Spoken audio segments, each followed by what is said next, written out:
السلام عليكم الخوت. قبل ما نبدا الفيديو ديالي بغيت نفكركم في لايك والاشتراك في القناه ديالنا الخوت، حيت هادشي هو اللي كيعاوننا باش نكملوا المحتوى ديالنا. كنتمنى يعجبكم الفيديو ونتلاقاو في الاخر ديالو.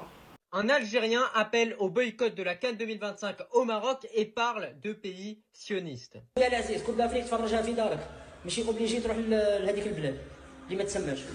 ديجا هذيك البلاد راهي تاع اليهود، غادي كي تروح ما تقولش راني رايح عند جواليني، راك رايح عند اليهود يحكموا فيهم اليهود. Mais le Maroc n'a pas besoin de vous pour la CAN. Et là, je parle de toutes ces personnes qui ne respectent pas le Maroc. En revanche, toutes les personnes qui respectent le Maroc, peu importe leur nationalité, sont le bienvenu pour la compétition. Et d'ailleurs, ces déclarations provocatrices de cet Algérien sont respectueuses, surtout lorsqu'on sait ce que Fouzi Lekja, président de la Fédération royale marocaine de football, a dit il n'y a pas longtemps. C'est-à-dire que l'équipe d'Algérie ainsi que ses supporters recevront un accueil chaleureux comme toujours pour cette CAN 2025. Eh bien, regardez la réponse de certains. Regardez la réponse immature. D'ailleurs, le Maroc ne s'est pas réveillé en 2025 pour défendre la cause palestinienne. Ça fait des décennies que le Maroc défend le peuple palestinien. Mais ça, ce type de personnes l'oublie. D'ailleurs, il parle de pays sionistes, mais aujourd'hui, le peuple palestinien lui-même remercie le Maroc et Sa Majesté le Roi, que Dieu l'assiste. Donc, il suffit juste de faire un tour et de regarder les vidéos. Donc évitez certains de parler au nom de la cause palestinienne, encore plus ce type de personne qui appelle au boycott et qui est totalement ridicule. J'ai eu cette information grâce à Times Morocco, je vous invite à les suivre sur toutes les plateformes, ils font un travail exceptionnel. Allah, al-Watan, al-Malik.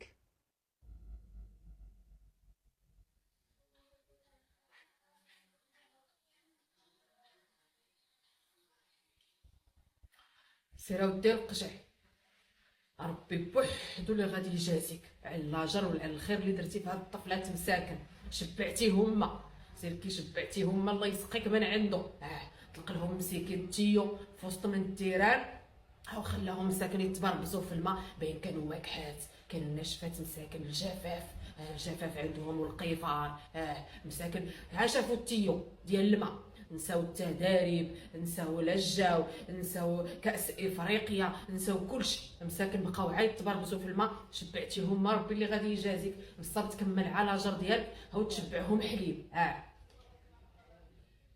كيشترى عندهم النقص في الحليب، مساكن عندهم النقص قداش يشدوا عليه الطوابير. وكي شبعتيهم الماء شوف لك شي التفاته، شبعهم حليب مساكن يمشيو شبعانات من بلادنا. Hello à tous, je suis dans le train pour partir à Tanger et écoutez, maintenant le français a disparu, a été remplacé par l'anglais. Écoutez ça.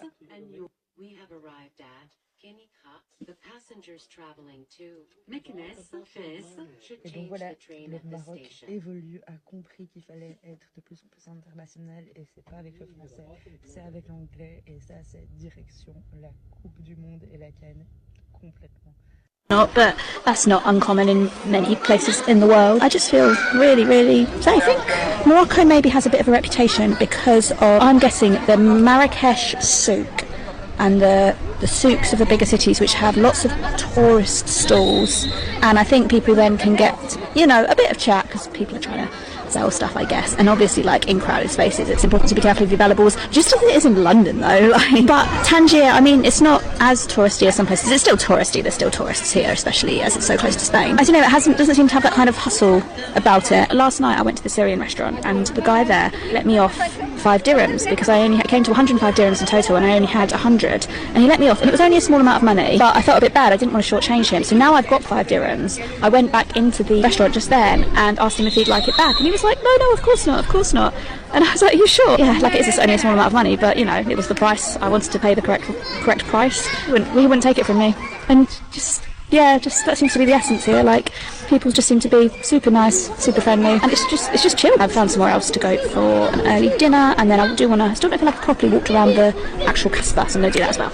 Let's head to Grand Rosso. I think there's a market there, and interesting place to walk around, I'm sure. So I've come down to Grand Rosso, where the Casbah, the old city, meets the new city. So it's a busy roundabout, but there are fountains here, and it is right next to the Mosque Sidi Bouabid, and it's really nice, ornate looking mosque, very colourful actually, very colourful minaret there. I might have a little walk around the perimeter. I won't go in because I think prayers are fairly soon. Most mosques in the Muslim world you can visit outside of prayer times, but I'm pretty sure there is one around 5, is that right? I'm getting a little bit hungry though, so I think I might head back to the restaurant I found and see if I can grab some food.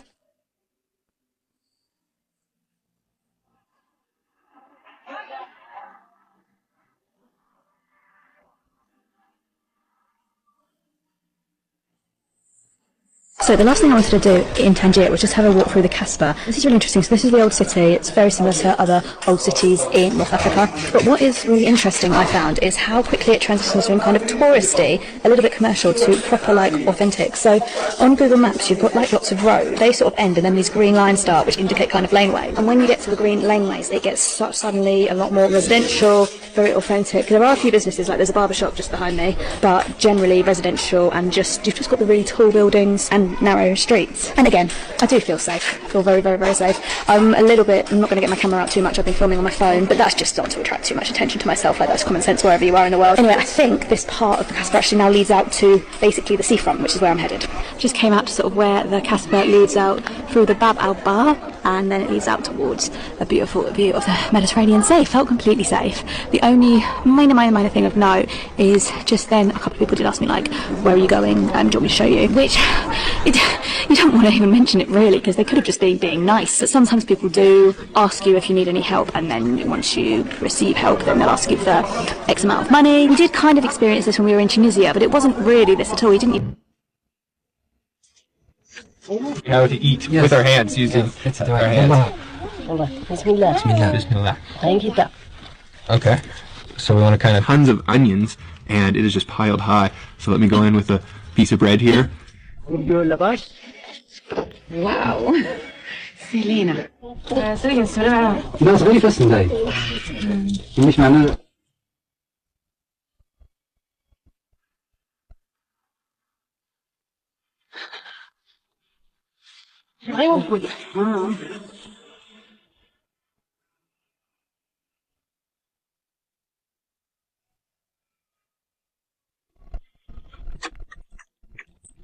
Thank you. Gathered in the cave to sit down, and Lassan here is going to show me how to eat with our hands using our hands. Bismillah. Bismillah. Bismillah. Thank you. Okay. So we want to kind of make it into a. Oh yeah. So that's probably the olive oil holding it all together. Yeah. And like this. You make it like a ball. Like a ball. Okay. Ooh, it feels really warm. Yes. It feels nice in the hands, but it's kind of difficult to shape it correctly. All right. Let's try.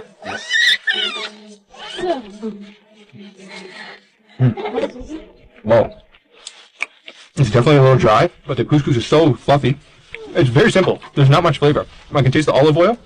I guess there's some kind of vegetable flavor going on in there. And of course, we have to have some tea. Yum. Yes, thank you. What a setting to eat it in, too. Nomad cave. Yes. So I'm trying to get the hang of this. You gotta take it in your hands here and really squeeze it together. Get that olive oil binding all of those little couscous balls together. Still fall apart when you try to bring it to your mouth. There we go.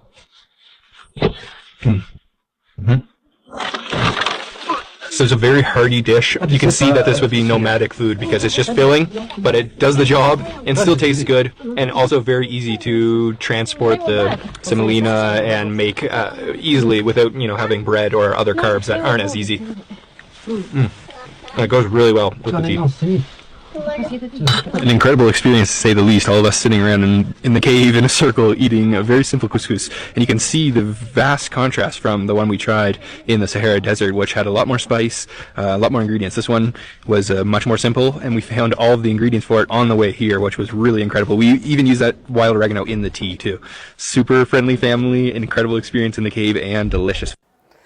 السلام عليكم الخوت، كنتعجبني هذا الفيديو ديالنا، كنتمنى يكون عجبكم المحتوى ديالنا اللي حاليا خدامين عليه. كنحاولوا نديروا شي حاجه زوينين، شي حاجه جدادين، شي حاجه اللي كنتمنى يعجبوكم، وحنا ماشي في هذه القناه شويه بشويه حتى نرجعوا التفاعل احسن من اللي كان ان شاء الله، ورجعوا عندي الثقه في الله وفيكم. حنا ماشيين في هذه القناه، وشكرا بزاف على الكومنتات الزوينه، لايكات، اشتراكات. حنا ماشيين حتى نوصلوا للهدف ديالنا اللي هو نفوتوا 50,000 مشترك ان شاء الله قبل ما يتقاضى هذا الشهر، وغنوصلوا. عندي الثقه في الله ثم فيكم، ونتلاقاو في فيديو جديد.